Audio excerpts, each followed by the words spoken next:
China is in default on over $1 trillion of debt owed to U.S. citizens, and the U.S. government, of course, ignores it. My colleague Andrew Hale recently wrote an article in The Hill detailing how the U.S. pays interest on $800 billion of treasuries held by China, so that's about $50 million per day that we pay to China. Ironically enough, China is currently in default on over $1 trillion in sovereign debt. In other words, they owe us more than we owe them, and they are paying us precisely zero interest. The debt dates from the 1930s, borrowed from private investors and governments, and then defaulted by the Republic of China. After the communists took control, they kept the assets but ignored the debts, which violates centuries of international law. Now, if you take countries' assets, normally you have to take the debts along with it. For context, old sovereign bonds do not just evaporate. As Hale noted in his article, Germany made a reparations payment for World War I in 2010.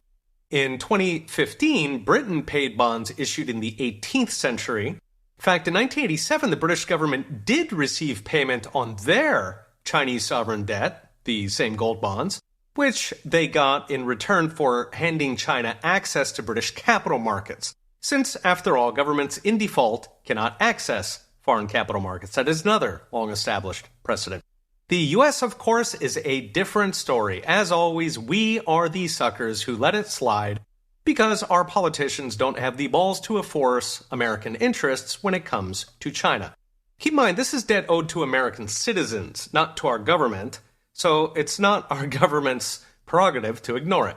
By the way, the communists didn't exactly win in China. We gave it to them, at least according to famous economist Gordon Tullock, who actually worked for the thoroughly communist-infiltrated State Department in Tianjin whilst they were handing the country to the communists. According to Tullock, once the war ended, the pro-communist Department of State got the land in Asia, while the anti-communist Department of Defense got the islands, which is why Taiwan and Japan are not communist. The DoD stopped the State Department's communist proxies at the beach, and of course it reframes the Korean War as a bureaucratic turf battle between state and DoD. So back to the loans, exactly how much are they worth?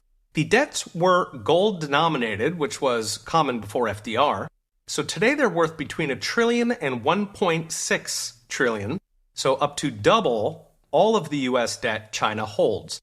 Given the debts are not being serviced, of course, they continue accruing unpaid interest even as the US continues paying China like a chump.